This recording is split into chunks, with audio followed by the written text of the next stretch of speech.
Jerry Marzinski, Engineering Mental and Spiritual What I Sanity. saw in school and what I saw on the front lines is they didn't know what caused mental illness. I mean, they had all these names. They had this big DSM with hundreds of mental illnesses in there, but there was nothing about the cause. And I'm like, what's going on here?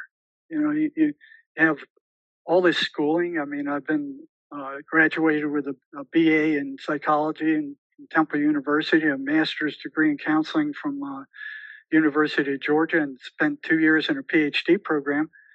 They didn't know what caused mental illness. They just, they had all these theories, but there was no cures. I mean, none of that counseling that they taught me worked on the front lines. But we're not manipulating anyone. They're doing the work. Their spiritual being is doing the work. So I think that anybody who has experienced trauma, and it doesn't have to be severe trauma like we just mentioned, it could be just a more mild upset that still creates these negative energy patterns, right? Yeah, I've been surprised by, traumas that some of these people have that I would just kind of shake off. I mean, for them, those are major traumas. What would be an example of that? Like the father beating the dog or something like that. It wouldn't. It was something that just wouldn't faze me. But for them, I mean, they remember it from the time they were a little kid. So, with every trauma, there is a reaction. And what's interesting with MACE is once you get the major trauma, all the attachments to it collapse also. So if all the so you run into somebody who had their father was abusive and he's a certain kind of guy. All the other people that he had that reminded him or he reacted to with regard to that particular negative identity will also collapse. He will no longer be affected by people that were like his father. That there will no longer be reaction. That the whole chain will collapse. Mm-hmm. Yeah. Well, and Janet also comes out of the mental health arena as a nurse practitioner, and it's just so interesting to me that the go-to is always a psychiatric drug. Right. That's the answer. Janet and I had the same thing. We're both sick of the traditional, go to the drug stuff. I mean, she was sick of it. I was sick of it. And when we met each other, we're both sick of it.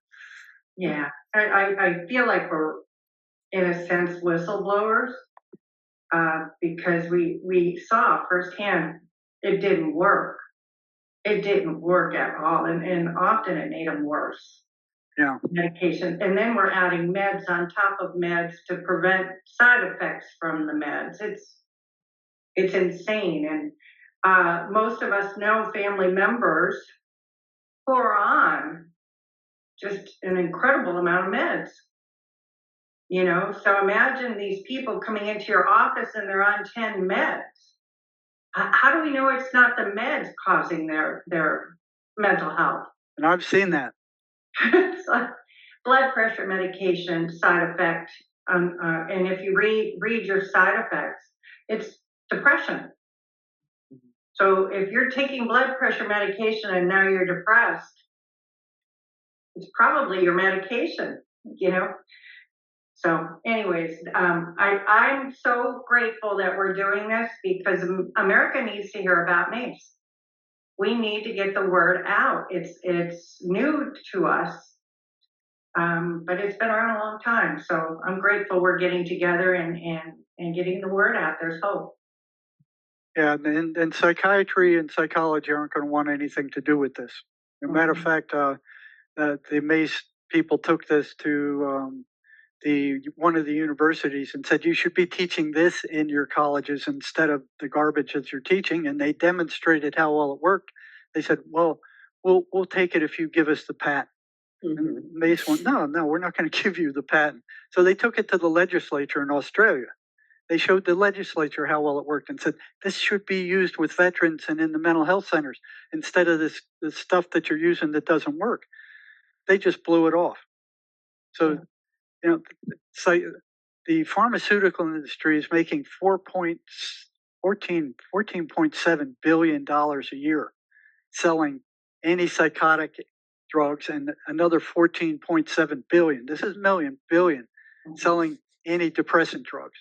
They sponsored this law that I'm sure they paid off Congress, or they had these what do they call them, canvassers or something that go in there and they went in there and they got Congress to pass this law about mental health. They called it the Flexner Report. It shut down any medical school teaching subjects outside of mainstream pharmacology. So anything to taught kinesiology, naturopathy, MACE, anything else, acupuncture, they couldn't graduate doctors. It was only the people who were teaching pharmacology. That was done by Big Pharma. They took over the medical system in 1910 here in the United States. And I think all these other nations followed suit. The edict was so powerful that only a few medical schools survived, like Johns Hopkins and McGill and a few others connected with these groups. So here they were, telling all these universities, your medical schools can't legally graduate doctors unless you teach this curriculum based on pharmacology. Nobody knew that. They did it very quietly. So there was only a few schools that survived. Doctors who practice anything beside pharmacology had their license threatened. They couldn't send anybody to a naturopathy or Chinese acupuncture. Anybody, they were threatened. So they took over the medical system at that point, and they had to teach pharmacology. So I think the Rockefellers or those guys, they had aspirin and they wanted all these other drugs that they had. So the medical schools would be teaching pharmacology. And along with that, they're teaching that the voices are hallucinations. That's what we're being taught in school, and they haven't done a single study on that anywhere. And when I got to the state hospital, here's this hospital as big as a small city, and everybody believed that the voices were hallucinations, and nobody was curious about what they were telling these patients. Oh, it's just nonsense. They're just hallucinating. It's garbage. Nobody understands what it is or why it's happening. Except that they blame it on a biochemical imbalance. Yeah. So what I saw happening was working closely with psychiatrists, and I didn't trust them either. I didn't talk to them about anything I was finding. But what I did see is they didn't give a single test. So you would ask them, what causes schizophrenia? Oh, it's a biochemical imbalance in their brain. I go, well, how do you know what's out of balance or by how much? I never see you guys give any tests. So you don't do any lab work. You don't give any tests. How do you know what's out of balance or by how much if you're not giving tests?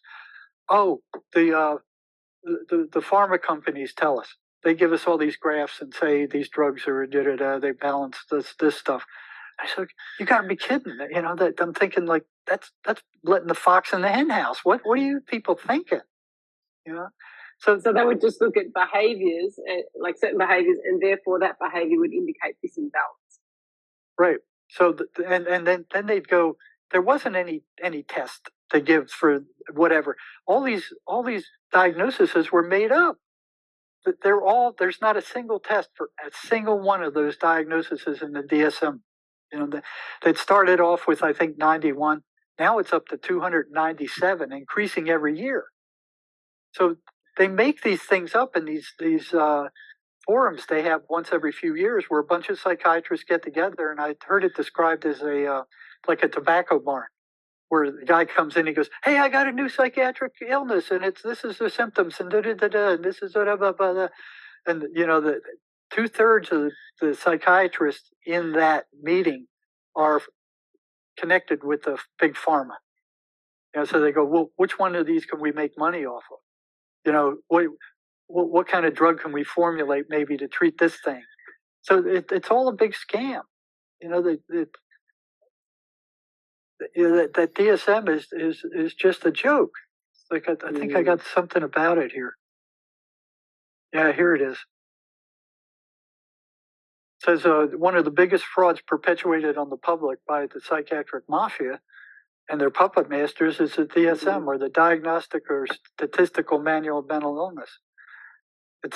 They treat it like a Bible. In psychology and in the PhD program, it was like their Bible. It was like these things really exist. And they make you memorize large sections of it, spit it back on a test. It's all fabricated. There's not a single test for any of those things. They took segments of behavior and they've made them into a pathology. And then they put all these impressive looking numbers, schizophrenia 3 to 3.414, subsection, and it goes on. And they use all this psychobabble, and it looks very impressive. It looks like they know what they're talking about. They have no idea what they're talking about. They don't know what it is, what causes it. All they know is to drug the body. And none of these illnesses are physical. These are energetic mental illnesses. They don't belong in the physical universe. None of these drugs that they give to these people cure anything. It just tamps down behavior. It just with schizophrenics, they're major tranquilizers. They just knock them down until they can't see straight, and they don't cause any trouble. That was a big boon for them when these phenothiazines came out. They were discovered by accident in a German dye lab, that made clothes dyes. And then the French took them and fabricated. And then they were using them for anesthetics and all this other stuff. They didn't. And then, some of the psychiatrists, I guess, they got the idea, well, let's, if it dumbs down people, let's give it to the schizophrenics, the psychotics, and see if it works. They wouldn't let them do that in Europe because it was taken over by the Freudians at that time. So they came over to the U.S. and they found they could dumb down entire populations of mental people in the hospitals, and then they were no trouble anymore. So they could reduce their staff, cost them a lot less money. They could keep these people doped up and manage them a lot easier. They didn't have to fight them into straitjackets anymore. So it was like a miracle drug for them. And psychology and neurology were battling it out for dominance in this field. And psychiatry was losing badly because they had nothing that worked, nothing. They not even psychoanalysis. So when they saw this phenothiazines come out, they jumped on that with both feet and they just took it over. It's like, oh yeah, now we got something that works. I mean, we proved we can drug these guys down and they don't cause trouble anymore. So it was nuts. So, right now the DSM contains, I think it's 297 of these fabricated mental illnesses that they dreamed up by this small group of psychiatrists. So there was one psychiatrist, Julian Whitaker. He said every single one of these mental illnesses were fabricated by breaking up segments of human behavior and pathologizing. There are no blood tests, there are no lab tests, there's no x-rays, there's no EEGs to validate a single one of those diagnoses in this DSM manual that they treat like a Bible. They're just classes of behavior that are grouped together by psychiatrists who have voted them to be a mental disorder. So they vote them in and they vote them out. I think they had in... It's incredible. I mean, and I think most people that you talk to would say, if you started talking about mental illnesses of all sorts of descriptions, they would say, they would think it's a chemical imbalance in the brain or in the body. So they would. Yeah, they think it's a real mental illness and a chemical imbalance. And even though that's been conclusively disproven, both the genetic theory and the biochemical theory, I mean, both of them solidly disproven. There's still, the drug companies are still putting out advertisements going, it is believed that, or some studies showed that, this is due to a chemical imbalance in the brain. And for you, there's nothing to it.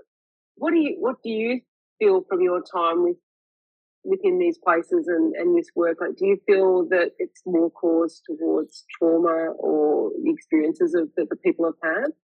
Yeah, I think there's a one-to-one correspondence between intense physical, psychological, sexual, and physical abuse.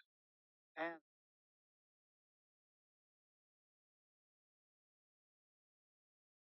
they don't have any cures for any of them. All they do is give meds. So they're descriptions of behavior, and some of them are absolutely ridiculous. One of them is mathematics disorder that's in there now. I have that. I don't. I don't get on with mathematics very well at all. I don't either.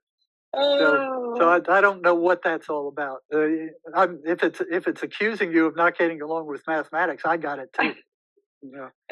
The caffeine intoxication disorder is another one. You drink too much coffee, man. Yeah, you're getting jittery from coffee. That's a disorder. That's a psychiatric disorder now. We put it in the DSM. You're a sicko. We can treat it. We got drugs to treat it. Yeah, we got drugs to treat it. Come see us. Wow. Sibling relational disorder. These are kids fighting with one another. Now it's a disorder. And it gets wilder from there. They have the sexual orientation disturbance. I think that was in the DSM too. That was homosexuality. All these gays going crazy right now would love that one. Florence syndrome. This is being overwhelmed by the beauty, such as in Florence, Italy, and its symptoms are fainting and dizziness, and it's treated with antidepressants. This is the kind of clowns you're dealing with here. Wow. Paris syndrome mostly affects Japanese people visiting France for the first time. Symptoms include depression, anxiety, and feelings of persecution. Back in my day when I was growing up, they'd call that cultural shock. Now it's a psychiatric disorder. It's a syndrome. That's incredible. Something that you would imagine you would experience in a new country. I love that they particularly pick a certain racial, pocket of people for that one. That's fascinating. It's incredible. It's nuts what they're doing, and they treat this. They treat this DSM like the Bible. They teach it in schools. They refer to it in medical schools. The insurance companies only pay for certain diagnoses. They use it to charge people. You have 3029.90. And there's all these. It looks impressive. It looks like they know what they're talking about. They don't. You look, and they're charging a lot of money for this thing too. Because everybody's got to use it. It's like psychiatric lingo. But how they speak to one another with this stuff. But you put 10 psychiatrists in a room, and you give them a semi-complex diagnosis, you're going to get 10 different diagnoses because it's all subjective. It's what they feel. It's what they think. It's their thing of control. There was an organization called the Network Against Psychiatric Assault. It said the new Diagnostic Bible of Psychiatry, the DSM-5, labels almost all human emotion as mental illnesses. A child who talks back, a man who spends too much time on the internet, a woman who grieves the death of her husband or child for more than 2 weeks are all labeled as mentally ill and told they need to be drugged. Unhappiness is labeled as depression. People are encouraged to numb themselves with drugs instead of dealing with life situations that are causing unhappiness. Over 2/3 of psychiatrists who wrote the DSM-5 have financial ties to the drug industry. So that's what you're dealing with here. I mean, and that's an impressive looking book. I mean, you look at it and here's all this psychobabble in there and all these categories and fancy looking stuff. It's all a crop of crap. Quite intimidating for the average person who thinks, that type of thing. And obviously. And then they put the labels on these things, like, I'm a schizophrenic. Yeah, well, what's that mean? That's strange. You're a schizophrenic. Well, that's not good, whatever it is, or, I'm a neurotic, or, I'm chronically depressed, or any one of those diagnoses. It's like it labels the whole person, that thing. It's a very destructive mechanism. I think that might be one of the positive aspects of the work that I do, and the fact that obviously I'm not qualified to treat, diagnose, or look at people in terms of their diagnosed issue that they come in with, and people come in with diagnosed issues, though we tend to look beyond that and look at, what's the cause? Like underneath all of that, Right. what is the cause? Yeah. We're not allowed to look at the actual diagnosis, which is great because it actually has us look away from the diagnosis, which is that just a labeling really. And often I'm imagining that people, if you've been given a label, then often what that happens is reinforces some type of identity that they're creating about that. Yeah. And to make it worse. So the beauty is that people come in, they might have this shopping list of, issues that they've been diagnosed with, and then we say, okay, well, we don't treat diagnose or look at those things. Let's have a look underneath all of that. Let's see what happened. And let's see what happened. Somewhere along the line, something has happened, and the minds or the body or the spirit or the person is their brain's taken a snapshot of something, and often trauma. Yep, exactly. That's it. And then there's a system, says, okay, well, how do I protect myself from that ever happening again? Therefore, I'm going to start up certain types of, almost, we call them almost like biological programs that the body will start to enact and do when something is a threat or a perceived threat is continuing within the system. And we look for that perceived threat in the system. And often, once the body has been, reminded, what, you can come out of fight, flight, you can come out of threat, it's okay. That situation has passed. It's in the past. It's no longer present. And people walk out feeling so different. And we haven't talked about their diagnosis or their label once. And now, what is it, like half of the college students have some kind of psychiatric diagnosis now? And they're feeding these things to kids. When I was working outpatient, one of the most popular medication regimens these young people would be on is Adderall and Ativan, or Adderall and Valium. This is abuse. This is addictive behavior. You refill it, and you find degrading reviews online because they're manipulating you. I wouldn't do it. I don't want my name on prescribing these meds, but the whole system's just wacky. Look at how wacky it is. Now, these are statistics from several years ago.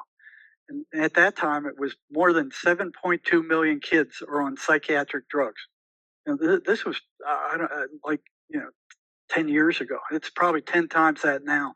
Over 622,000 were under the age of 5 that they put on psychiatric drugs. Over 80,000 were given ADHD drugs, which are amphetamine. Over 38,000 were on antidepressants. Over 85,000 were on antipsychotics. These are the drugs that rot out your brain. Over 389,000 are on anti-anxiety drugs, which were addictive. And this is what they're doing to our kids. Yeah. None of these drugs cure anything. They don't get rid of the problem. They just suppress the side effects. Just like regular psychology. I mean, or psychotherapy. You talk about it. You stir it up. But it next couple of weeks, it's back again. It doesn't. Young kids end up with metabolic syndrome. They become obese. They end up with diabetes, type 2 diabetes. They're just young kids. Just from these drugs. Antipsychotics will cause obesity. And here's the other thing, too. This is so ironic to me. It's so crazy. The bulk of our serotonin's in our gut, not our brain. So if you start to have poor nutrition, then you're going to have metabolic disorder. It's going to affect your mental health. Nutrition's everything. I love MACE because nutrition won't cure trauma. MACE will.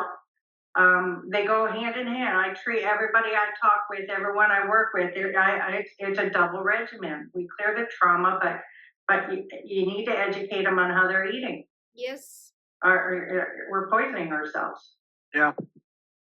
So almost every person who has come to me seeking out the MACE energy method has a mistaken belief that there is something inherently wrong with them or broken about them because they have, as Jerry said, identified so closely with these negative identities. I wonder, is that your same experience? Yes. Yeah. I have people who come to me and they go, something's wrong, but I don't know what it is.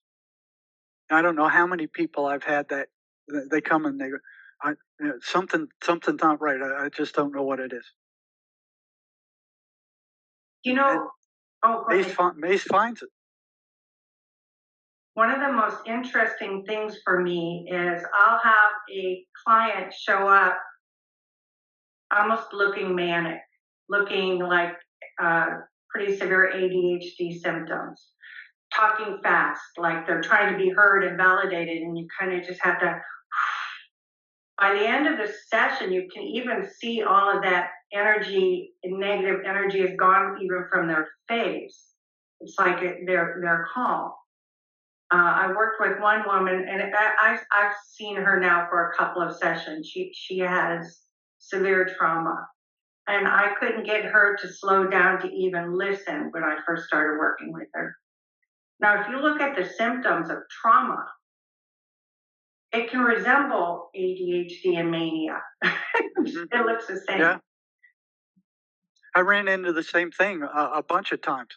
They come in and they're just frantic and nervous and anxious, and at the end of the session, they're calm and they feel lighter. So explain the connection between trauma and that kind of manic behavior, because I really haven't heard that before. You want to start, Jerry, or you want me to? Oh, go ahead. So the symptoms of trauma are fight or flight, inability to focus, because you're constantly on fight or flight, distracted easily, agitated easily, trouble sleeping, mind can't focus, it's racing. A lot of the people who come to me are stuck in a loop. It's a loop, but they're explaining their story. They don't know where the trauma is yet, but they think the problem is a relationship with this person, and so they're just rapidly going in. And then he said that, and then this happened, and no matter what I do, they don't understand me, and they're not validating me, and on and on and on and on. And it has nothing to do with any of that. It's that negative identity we have to find. And once we find it, when we move the negative energy, you ask them how they feel about that person, and it's, I love them, or pity, or it's an appropriate emotion now is attached to the person. Much more rational, not as frantic. Yes, absolutely. Not as reactive.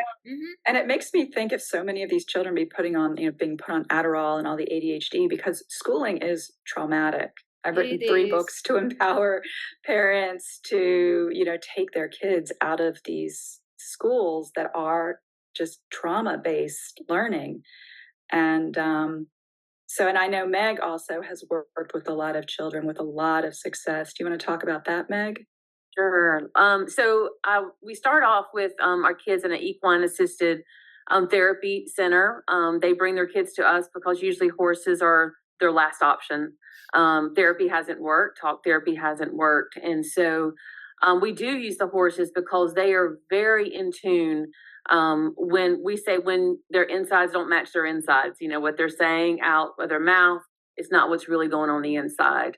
And so the horses have an innate ability to pick up that something's wrong with these kids.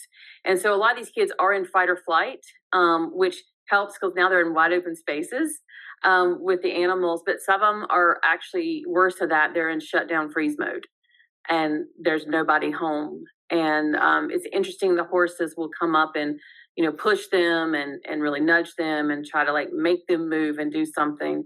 So the animals from, the last 20 years I've watched this, have had an incredible impact on finding these things.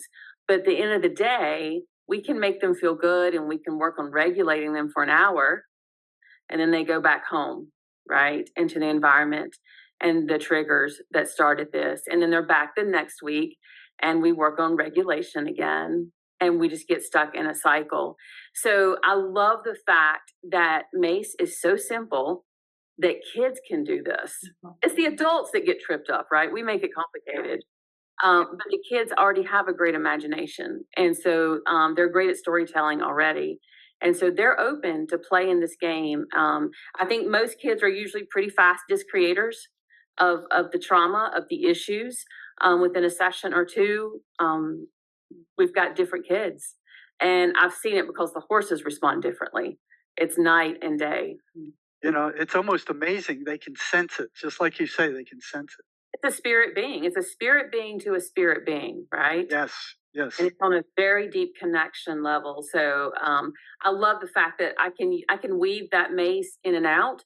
And Janet, I'm like you, MACE does clear a lot of trauma, but at the end of the day, we still need to look at their sleep cycles and what they're eating and their environment and their blue light, their screen time. There's so many other components to it. So I feel like MACE is a perfect holistic component to get in there and take out the trash. And then we can start rebuilding on what they need for better habits. Yes. That's my big soapbox is nutrition. So I don't want to digress this podcast and head towards nutrition, but it's the hardest thing for people to want to change also. They don't want to eat a healthy meal. They don't want to eat healthy. And so they don't realize that that will impact every aspect of your body because it's all connected. Mm-hmm. Well, I'd like to have a discussion. I know some of you guys have already talked about this in terms of spirituality, right? And how people of a special faith can feel comfortable going into this. I mean, it is called the MACE energy method. So, some people I know are a little standoffish with just the name. So just curious what your experience is with helping people understand what this is and that they're in a safe place to do it. I've had several people ask, well, is this against the Bible? Is this anti-Christian? Is this, and they were kind of hesitant. It's not. I mean, it's a one section of it is very scientific. The other section is spiritual, not religious, spiritual, and it's your spirit, the spirit you have in you that we work with. And if that spirit disappears, if that spirit leaves, you're dead. So it's got nothing to do with, any kind of religion at all. No. It's not a religious program. It's just a tool. Yeah. A powerful tool. If we named it trauma therapy, whatever, and gave it a generic name, we wouldn't even have the little bit of pushback. We talked about this. It's that energy word, and I talked to one of our fellow practitioners in Australia, and she was around when John, was still here, and John was very adamant on keeping the title energy because that's really what we're doing. We're moving energy.